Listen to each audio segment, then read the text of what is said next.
was always on the ball. He was talented, and he had a voice. Even at that young age, where a lot of 8-9-year-olds are very quiet and very shy and hanging on to their parents, this lad was a standalone lad that just wanted the ball. And if you didn't give him the ball, he was going to let you know about it, even at that age.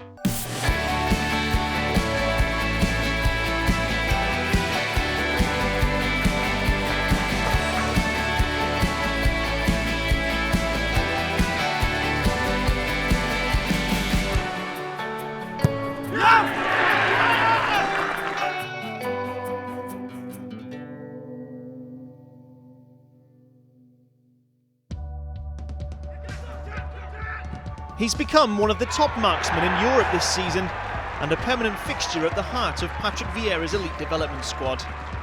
Jack Byrne may be having one of his most successful campaigns on the pitch, but the Irishman's journey to the top of his game has been the greatest challenge he's faced.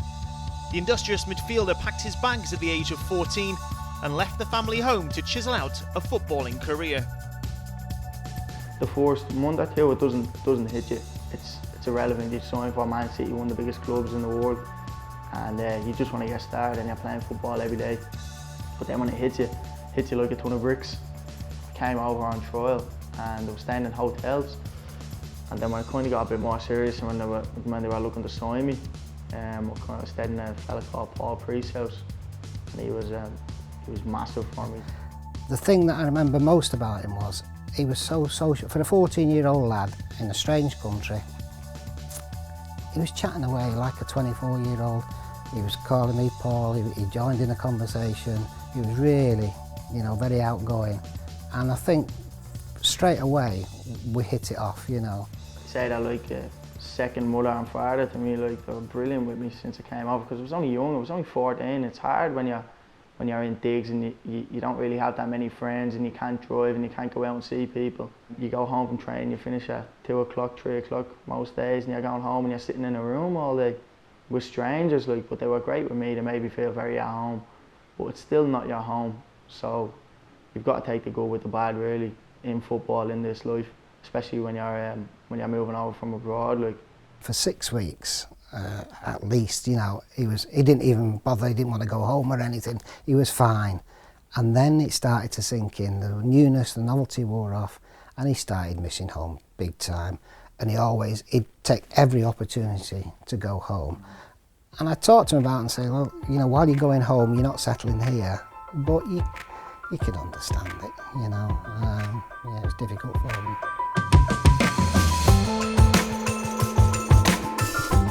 Home for Jack is the north side of Dublin. He joined the legendary St Kevin's Boys Football Club, famous for producing past players as Liam Brady, Ian Hart and Melbourne City's very own Damien Duff.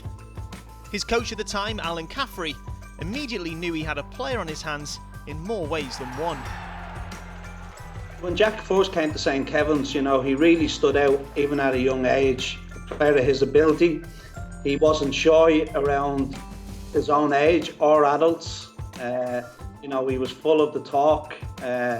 Sometimes he had adult conversations with him. That's the way Jack is. But his football ability is really what stood out. And my first memory would be, when you have all the young lads, maybe 5-6 years of age, and they'd all be chasing after the one ball, whereas Jack always seemed to be a little more clever. And he'd get the ball and he'd pass it, and I'd be like, which is unusual for kids at that age. So that was one thing that stood out for me. I was like, he's actually doing things here that people probably shouldn't be doing at that age. He was always a confident player, always wanted the ball, centre midfielder, always wanted the ball, always wanted the free kicks, always wanted to be on the ball, everything was always around him. Always had an opinion, good or bad, but always had a winning mentality, When he was about, I'd say 11 or 12, they played, it's a cup in Ireland for the players under, I think it's 12s or 13s, and it's called the Kennedy Cup. And it's basically every league in Ireland will pick a selective team from the best players, and they go to this tournament. So it was really after that tournament was when he played well and they won it, and he scored a hat-trick in the semi-final, and basically everyone then, the phone didn't stop ringing. Like he'd loads of clubs looking for him, and Man City happened to be one of them clubs, you know. It's a big occasion when, you know, an Irish lad gets that phone call to say, we want to sign you, and he's on that step, you know, he's on the first one of the ladder towards his dream. All these boys have dreams. They all want to be professional footballers, and that's what it's set up for, you know, that they get to a point, and if they're good enough, then, you know, let them go and hopefully fulfill their dreams. Byrne's dream was certainly being fulfilled on the pitch, drawing inspiration not just from his religious beliefs, but from a man who made the biggest impression on his early career, his late father John. The first thing my ma said when I came over is, who's your local priest? So yeah, she drives it into me as well, because I lost my father at a young age, I lost my dad at 11.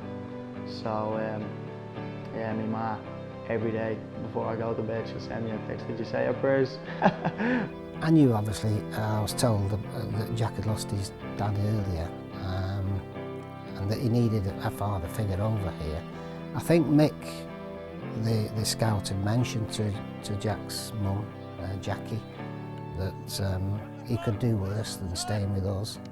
And from the minute he walked in, as I say, we just seemed to hit it off. Didn't do anything special, I was just there. Because my ma always says, I can feel when he goes over there, so I find that a bit funny, like. But he's definitely been a massive part of my career, like, and he drove football into me from a young age and brought me up to St. Kevin's when I was only about 4 or 5, like, so he was massive for me. I'm just grateful that I met such a lovely man. Right. Oh, how nervous. 1, 2, 3. Hey! A popular figure in the changing room with his teammates, Jack has earned caps for the Irish under-17s, 19s, and most recently the under-21s when he was just 18 years old. Career progression that he puts down to learning quickly from the negatives. During the bad times, when I wasn't playing, when I wasn't doing as well as I thought I should have been, maybe I was a bit false with myself, and I wasn't completely honest with myself. And I think when you're really kind of struggling a little bit and you're not getting in the team, and then the homesickness kicks in, you know, and everything's kind of getting on top of you, I think that's when you really need to look at yourself and say, right, why am I not?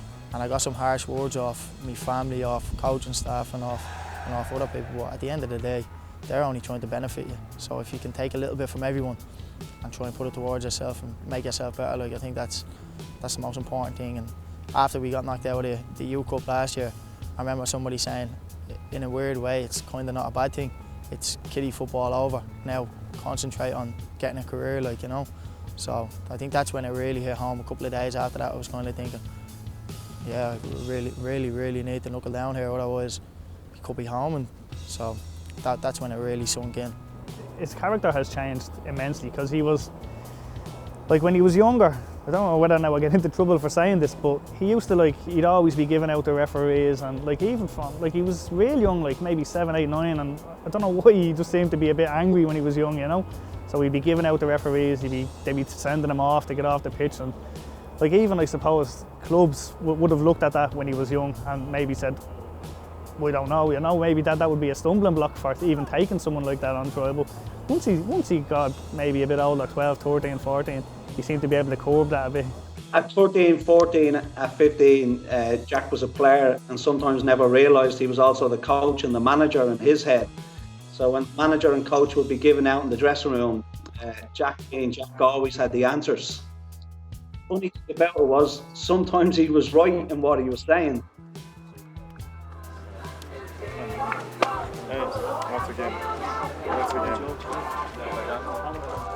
You know, you talk about confidence. I mean, if I had half the confidence that Jack displayed in his own ability, you know, I think I would have played for England. He'd only been here a few weeks, and we were going to a party over the road. A girl over the road was having a 21st in the garden, nice summer's evening. The girls, about 6 or 8 girls, 21 years of age, all dolled up to the nines, all sat around the table. Jack walks up, and I'm not very good at the accent, but it's something like, good evening, girls. My name's Jack Byrne. I am an immensely talented young footballer. But with these looks, if I wasn't going to be a footballer, I'd probably be a movie star. If people are talking about you, I think that's one of the first things that comes into their mind. Oh, he's a bit mad, isn't he, or something like that, you know. So, but yeah, I'd never really want that to leave me, and I think it's a big part of my game as well, because it's a little bit of where I'm from, you know. It's a special thing being Irish. People might not realise it, but it is. It's a special thing. Not many people are, so they don't understand. Balance, positional awareness and precision passing is what Byrne's game is based on. And this season, he's discovered an eye for goal as well. I was playing a lot deeper last year. I was playing the number 6 and I was kind of building the play from the back.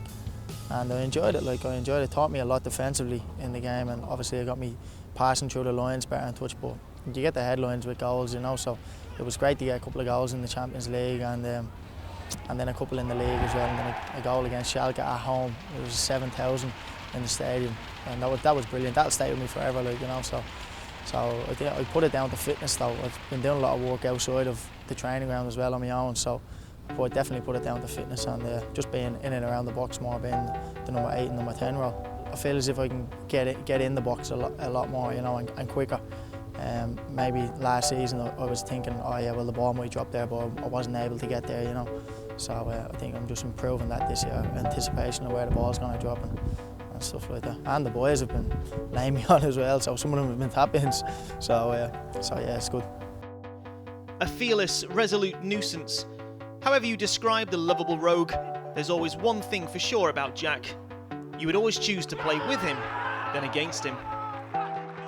The family is extremely proud of him. Like, I mean, he's left home at a young age. Like, you know, it's a big sacrifice for a young kid to make, and you know, he's done it and he hasn't complained, and he's tried hard, he's worked hard, he knows this is what he wants to do, and he's in the best place to do it. I mean, it is a big sacrifice for him, but we're all very proud of him, and we hope it pays off in the end. When he left here, there was 2 things I always said. That one day I was convinced we would watch him play in Ireland's senior team in the Aviva. And number 2 being, we'll either see him on the front page of the paper or the back page of the paper. And hopefully it's the back page of the paper, because then he's doing well at football. You know, it's all about football for Jack. You know, his whole life is about football. If he's doing well on the field, the rest of his life is perfect. You see a big change in him if he's had a bad game or something's gone wrong, or you do see it, you know. So I think he's got to learn to take the ups and downs, but I'm pretty sure as he's maturing, I think he'll learn that as well, and I think he'll do very well. I think I really, really know what I want out of this life, because you only get one chance at this.